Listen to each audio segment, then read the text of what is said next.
alphabet, their phonetics. How do they put things together? Because some of them, it's like, wait, phonetically, that doesn't make sense. Right. My apologies for making you wait, Derek. I feel guilty. Sound engineer, for X-Men Origins, Wolverine.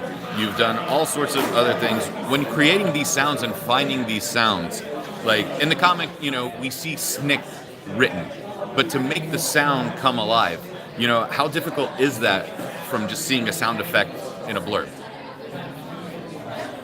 It can be a huge challenge, or it can come really naturally. It depends. Like, the oddest thing is like trying to make a car sound natural driving, because they don't record those. They'll be towing them, things like that. Robots are sometimes easier than making windshield wipers go in sync as they're cutting back and forth. So it's all these like little things that people won't think about and hopefully won't notice in the film. Most of our job is creating environments, backgrounds, Foley, the engines, the cars, the explosions that feel real in the scene, so people don't think that it's a sound effect. If they think it's a sound effect, then we haven't really done our job. And you said that it's the simple things that are sometimes often the most difficult. Yeah. What was the simplest sound that was the most stressful to create for film? It depends. Every movie has its challenges? Challenges. There's a movie I'm working on right now where there's a boat and the rigging is going, and trying to record rigging in LA is almost impossible because we're right by the airport. So luckily I got to fly to Venice and record some water stuff, and they don't have cars there, so it made it a little easier, but they don't have sailboats. So I got a lot of so it's those kinds of things that sometimes are the most difficult, and it's hard to create those in like a Foley stage or something because it's the masks are huge, things like that. So I'll fly around, like to Canada, places like that, like quieter places on the East Coast for things like that. It's sounds you don't think about that are different. Was there one in particular sound, like you're working on the film, and it just dawned on you, oh my God, we don't have a sound for it? Every movie. Every movie? I record constantly. I bring a recorder with me, a microphone with me everywhere. I'm always recording. The tricky things, just because we have to do international versions on films, is having crowds without music and without too much English. Because as soon as you hear English, they're going to reject the film. So things like that. So I'm always recording environments like this. So you go to like Koreatown or something like that, all or over whatever, the world, depending yeah. on. Okay. I'm always recording. I'm just saying if you're staying local, I'll even ride a bus and just record on a bus. I'll go to restaurants, ask them to turn, maybe give them $20 to turn the music off for 2 minutes, things like that. I had asked Paula this, Paula Fairfield. Yeah. I'm going to ask you this as well. And I worked with Paul. How do you turn it off? Because you're constantly recording, you're constantly working. Do you have like one of those daredevil water chambers that you have to sleep in so you don't wake up in the middle of the night and go, I heard, this cat screech that I need for something down the road? No, you're always thinking about it, except when I watch a movie. If I watch a movie, I don't think about the sound, unless it's bad. But it's rare these days. There's so much talent out there to get bad sound. Do you have to go out and find bad movies to learn from those bad movies? No, I'd rather not learn. They just make me, it takes me out of the movie. Yeah. So I do not find these movies. I've seen a couple. It is something that we're always thinking about. Like, if we weren't sitting here right now talking, I'd be recording this. And I probably have somebody close to here recording all of this right now. Since your community is so small within the industry, but very powerful to it, and say you're watching a movie and you don't pay attention to the sound, but something clicks that forces you to go, wait, how did they do that? Do you sit there and scroll to the credits instantly and then call said person up and go, how do you pull that off? I just maybe don't ask them how they did it, but I just go, that was really cool. But I do, like, we have our total nerd conversations for sure.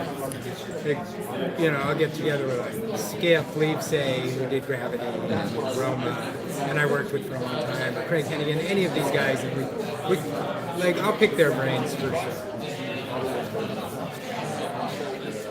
Was there ever any like a specific sound that, for example, like you had to in a way sort of create, like for example, like with like the Star Wars movies, you know, Chewbacca's roar is like a mixture of like 3 different animals. Like, have you ever like had to do anything sort of like films with different like alien characters? Oh yeah, definitely done alien characters, and those are difficult because they're always like, we want the biggest, coolest. I want it to sound like this, but I don't want anything anyone's ever heard before. So that's always the starting point for things like that. Like 300, there were like, I don't know, 1 million arrows flying through the air, and it's like, how do you create that? And what I ended up with was pelican beaks clacking together. But it takes a long time to like think like how you're going to create those, and you try 1,000 things before you get there. When you finally have that epiphany moment, you know, is it a big sigh of relief and then, Huge. oh my God, now I got to create it? Or is like, like when you have those epiphany moments, like the pelican beaks or something, it's like you get a grin on your face. You're like, that is a cool. but then does it go instantly to a scowl and go, now I have to make it happen? No, because it's one of those things where I had pelican beaks, and I was thinking that I had recorded. They were on a bunch of pelicans on the coast up north, so I just had to filter out the ocean sound, and then I had the pelican because it's a very specific frequency. And I was like, maybe I'll try the pelican beaks, and it was just one of those moments where it was like, that was really cool. Yeah. Was there ever a moment when you were working on a film where, like, you, say, for example, like the script or anything didn't necessarily call for a specific sound to come in, but you were able to like sneak a little thing in there? I have a couple sounds I sneak into pretty much every movie. Oh, really? Yeah. I've got one motorcycle going down the highway that woke me up every morning at like 5:30 a.m. So I started recording it because I lived, a few blocks up the hill from the freeway, and so I would hear it go by every morning. So I sneaked that sound in to pretty much every movie that has vehicles. Yeah, it's hard to do on a West Coast. I asked Paula this. I'm so sorry. I asked Paula this, and since you're a sound guy as well, how do you protect your hearing in an industry where it's so vital to everything you do? I work at pretty low levels and then play back louder levels. I'm taking less loud movies because hearing is really important to me. I have my hearing checked all the time. So I'm one of the fortunate ones who hasn't lost much high-end hearing yet. But I'm really careful with it. And for me, I really like the nice, delicate movies too. Nice comedies or dramas.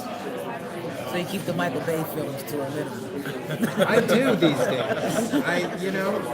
But they're so much fun that sometimes you wanna do them. But yeah, I do a lot more story-driven. Have you ever done anything and you're just sitting there and all of a sudden you hear an accidental sound and you're like, I gotta use that? All the time. Yeah, like you hear things like, what was that? There's I mountain bike up in the Santa Monicas, and there's a telephone pole that when it's windy, the wind whips through the wire and makes the weirdest sound. And I've used that sound for a lot of different things, just filtering. Yeah, it's a crazy sound. It's a sound I haven't heard before. Yeah, but it doesn't sound like a wire. It's wild.